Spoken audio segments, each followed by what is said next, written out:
নবম শ্রেণীর স্থানাঙ্ক জ্যামিতি অধ্যায় থেকে গুরুত্বপূর্ণ একটি প্রশ্নের সমাধান নিয়ে আজকের এই ক্লাসে তোমাদের স্বাগত।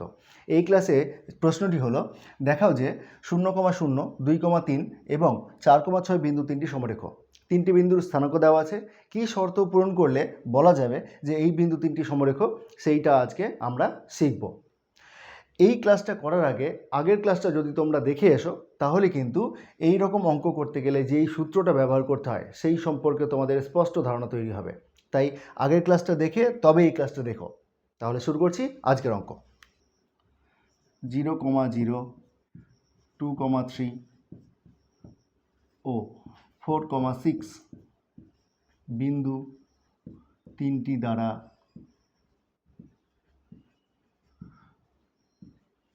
গঠিত ত্রিভুজের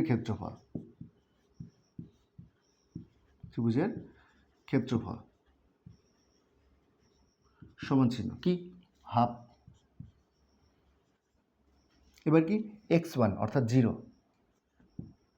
ইন্টু x1 হয়ে গেল, তাহলে y2 মাইনাস y3 মানে 3 - 6 প্লাস এবার x2 অর্থাৎ 2 into y3 6 - 0 y1 plus x3 অর্থাৎ 4 ইন্টু y1 মাইনাস y2।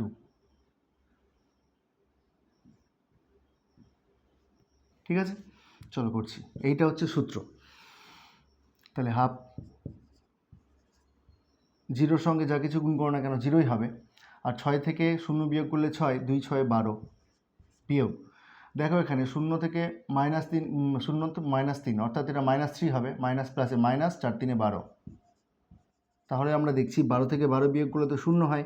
তাহলে দেখলাম যে এই তিনটি শীর্ষবিন্দু দ্বারা গঠিত ত্রিভুজের ক্ষেত্রফল হচ্ছে 0। যদি কোনো একটা ত্রিভুজ এইভাবে গঠিত হয়, খেয়াল করে দেখো, এই ত্রিভুজের ক্ষেত্রফল কিন্তু কখনোই 0 হতে পারে না, যতক্ষণ পর্যন্ত না এই শীর্ষবিন্দুটা এটার উপর এসে সমাপতিত হচ্ছে। অর্থাৎ এই রকম যদি তিনটে বিন্দু থাকে তাহলে কিন্তু কোনো ত্রিভুজ গঠিত হচ্ছে না, বা আমরা বলতে পারি যে এই ত্রিভুজ গঠিত হচ্ছে তার ক্ষেত্রফল 0। তাহলে বলা যাবে, তাহলে দেখলাম আমরা এই তিনটি বিন্দু দ্বারা গঠিত ত্রিভুজের ক্ষেত্রফল 0। অতএব 0,0, 2,3 ও 4,6 বিন্দু তিনটি সমরেখ।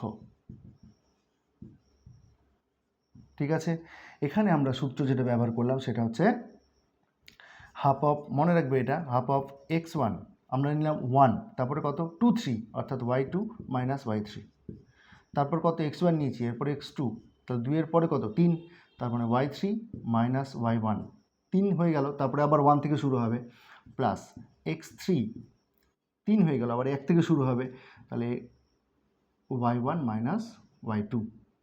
ঠিক আছে, এই হচ্ছে সূত্র। এই সূত্র ব্যবহার করে কিন্তু অঙ্কটা করলাম। তাহলে আজকের ক্লাসটা এখানেই শেষ করছি। দেখা হচ্ছে অন্য কোনো একটা ক্লাসে। ক্লাসটা কেমন লাগলো জানাতে কমেন্ট করো। চ্যানেলে নতুন হয়ে থাকলে সাবস্ক্রাইব করে সাথে থেকো।